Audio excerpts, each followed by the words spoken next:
Assalamualaikum dan selamat sejahtera. Jadi kita sambung chapter 1, iaitu bahagian kedua untuk Chemical Reaction Engineering punya subjek. So kat sini saya nak perkenalkan tentang bahagian kedua ni, yang mana kita akan fokus kepada jenis-jenis chemical reactor. Jadi bila kita nak select reaction system tu, dia akan relate dengan berapa successful of chemical plant yang kita nak buat. Okay, jadi bila kita ada reaction system yang dia punya produk dia dapat hasilkan dengan banyak dan waste dia sikit, maknanya dari segi cost tu memang menguntungkan lah, sebab dia kurang waste. Tapi kalau sebaliknya, kat sini dia ada mention, if a reaction system produce a large amount of undesirable product, maknanya dia ada banyak waste kan. Jadi bila kita ada waste, dalam masa yang sama kita ada good product dalam bentuk liquid, kita kena buat purification lah. Kita buat separation process, nak asingkan waste dengan good product.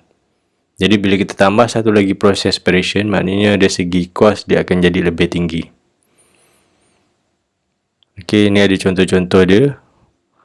Okay, the use of wetland to remove toxic chemical from river. Okay, banyaklah chemical process yang kita ada kat industri.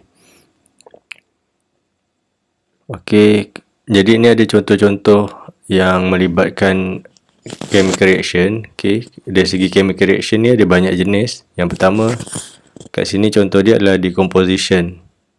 So kat sini kita tengok ada CH3, CH3 ataupun ethane. Okay, etana.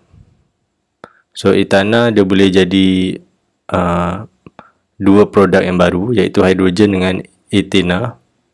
So mungkin kat sini melibatkan heating process lah. So dalam case decomposition ni, dia tak campur dengan apa-apa produk. So dia main dengan parameter seperti temperature dengan pressure untuk dapatkan produk yang baru. Okay, seolah-olah ni adalah A, ni adalah B, ini adalah C. So untuk combination ni reaction yang common lah, maknanya kita ada A campur B bagi C. Dan isomerization ni daripada satu bentuk reactant, structure dia berubah jadi A pergi B.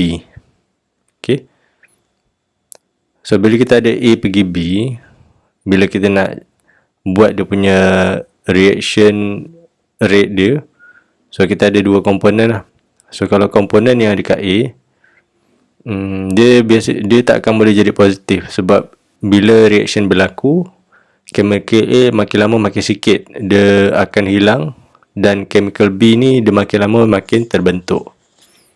So A ni adalah rate of disappearance lah. So kita kena buat macam tu. So A dia akan jadi negatif RA, dan B dia akan jadi positif RB. So kat sini ni satu, ni satu lagi. So bila kita ada satu nilai, kat sini kita ada contoh ada nilai RB kan, dia bagi positif RB 0.2. So untuk A, so kita boleh dapat value yang sama lah. Kalau positif RB 0.2, negatif RA sama dengan 0.2, sebab molar ratio dia sama, 1:1.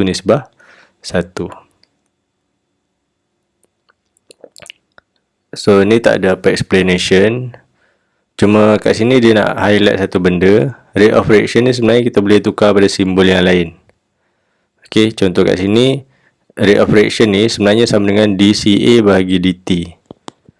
Okay, dan equation ni dia valid untuk constant volume batch reactor. So kita tengok apa maksud dia kat sini. So untuk batch reactor,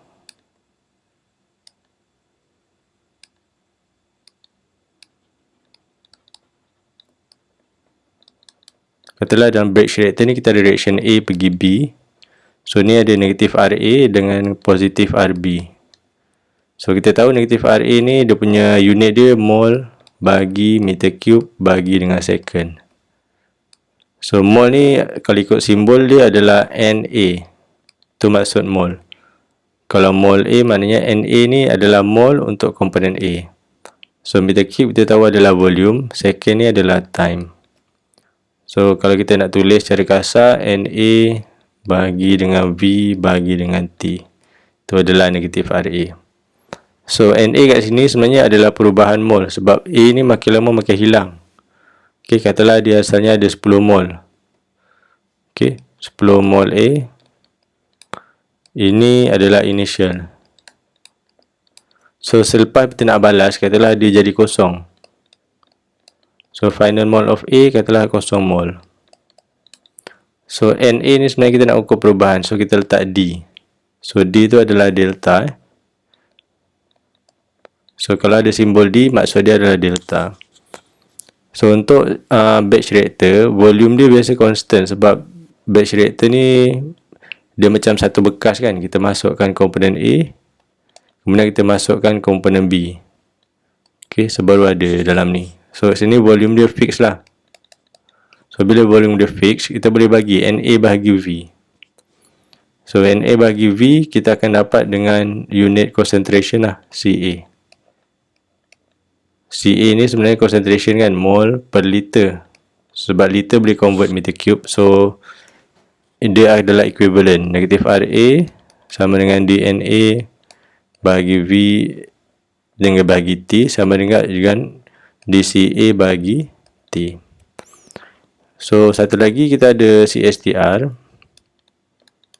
Katalah dalam ni pun sama, reaction dia A pergi B, decomposition tadi.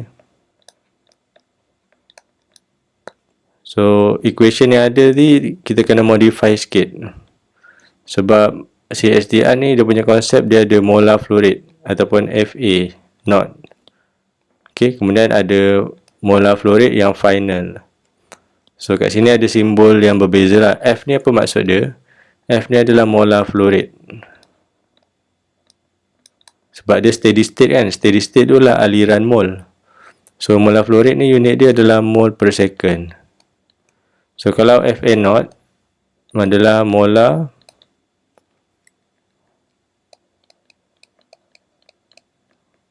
flow rate untuk A dekat initial. Okey, dan Fa ni adalah simbol untuk final, maknanya molar flow rate juga. Okey, of A, tertinggal A kat sini. At final. So senang kata, equation tadi daripada batch tadi, di negatif Ra dCa bahagi dt ni bagi T. So kita bahagikan terus Ca dengan T ni. Okey, dia akan jadi delta Fa bahagi dengan T. So Fa ni unit dia delta Fa bagi dengan V. So baru complete lah. So Fa unit dia mol per second. So volume unit dia meter kuasa 3. So untuk CSTR, dia punya equation dia akan jadi macam ni. Negatif Ra dengan dFa bagi V. So ni nanti kita akan tengok lah dalam bahagian seterusnya. So kita skip dulu general mole balance equation. So kita tengok jenis-jenis reaktor. So common reactor type ada 4. Batch reactor, continuous stir tank reactor, plug flow reactor PFR dengan packed bed reactor PBR. Jadi seperti yang kita dah discuss tadi, batch reactor dia punya bentuk ni adalah satu silinder ataupun satu volume. Okey, jadi konsep yang paling penting batch reactor ni, dia waktu proses tu berlaku, dia tak ada inlet dengan outlet flow. Okey, dia masukkan reaktan tu, kemudian tindak balas. Selepas satu masa baru dia discharge produk tu. Reactant are filled at once. Once reaction is complete, product will be discharged. So dalam kes ni senang kata, dia punya molar flow rate punya simbol ni tak ada. Fa punya simbol ni tak ada ataupun kosong. Dia cuma ada simbol Na je. Sebab Na ni mol, dia masukkan sekali, kemudian dia tinggal. So CSTR baru dia ada term Fa tadi. So FA tu adalah molar flow rate yang masuk. Tadi ada FA0 kan, kita dah tunjuk. Kemudian kat sini dia ada FA. Sebab dia A ni simbol yang final. So for CSTR, PFR dengan PBR ni, dia memang proses dia berlaku pada steady state. Maknanya CSTR kita akan nampak molar flow rate yang masuk dengan keluar. PFR pun sama, sebab PFR ni bentuk dia, fizikal dia adalah bentuk tube ataupun pipe. Dia ada chemical yang masuk, mole per second FA0 ni mole per second. Kat sini bersama. So PBR sebenarnya sama dengan PFR, cuma dalam tubing tu dia ada mass of catalyst. Cuma yang ni kita tak discuss lah, kita just letak dalam jenis-jenis reaktor. Okay, tapi bila kita buat modeling kita tak discuss. Jadi kita pergi lagi bahagian seterusnya, industrial reactor. Tapi sebelum tu saya nak tunjuk macam mana batch reactor ni berlaku proses dia. Okay, ni ada explanation tambahan lah tentang description untuk batch reactor CSTR dengan PFR. Okay, untuk batch reactor tak ada inlet dengan outlet. So batch tu maksudnya one by one sebab tu dia panggil batch reactor. CSTR, inlet dengan outlet dia pump at steady state.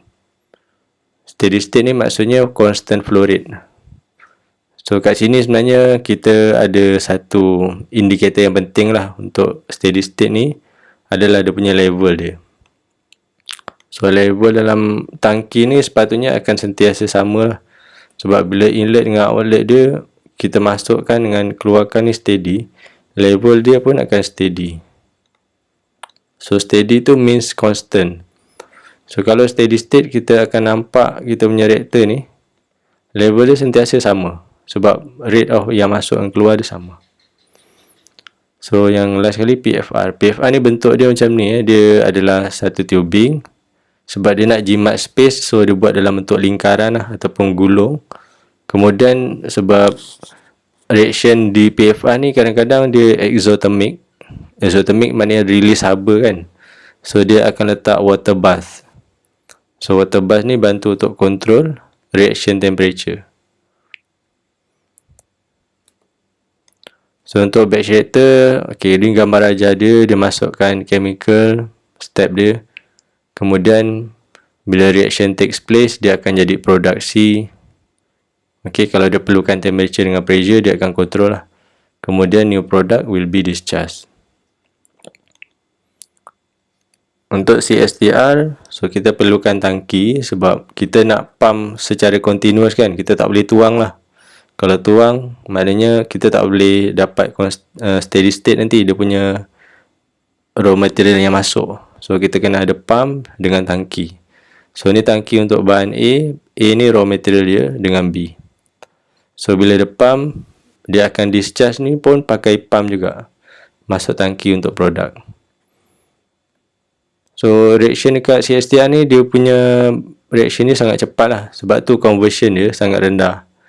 Katalah batch reactor ni tinggi kan, batch reactor ni conversion dia mungkin 80%. Sebab dia biarkan lama. So kalau macam CSTR ni, mungkin kita boleh kata reaction dia kalau 50% pun dah kira tinggi lah sebenarnya. Okay, reaction occur at very short time. So at the same time of raw material ni dia pump masuk, production will be discharged into another tank at a constant flow rate.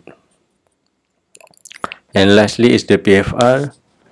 So PFR ni normally dia akan pump raw material masuk, tapi sebab tubing ni memang ada satu je kan, dan dia kecil, so dia kena ada mixing tank kat luar ni. So ni adalah mixing tank. Okay, raw material are stored individually. Raw materials are mixed and pumped into PFR. Reaction occur at the length of the tube of reactor. At the same time of the raw material are being fed, the product will be discharged and collected. And all inlet dengan outlet ni dia buat dalam steady state.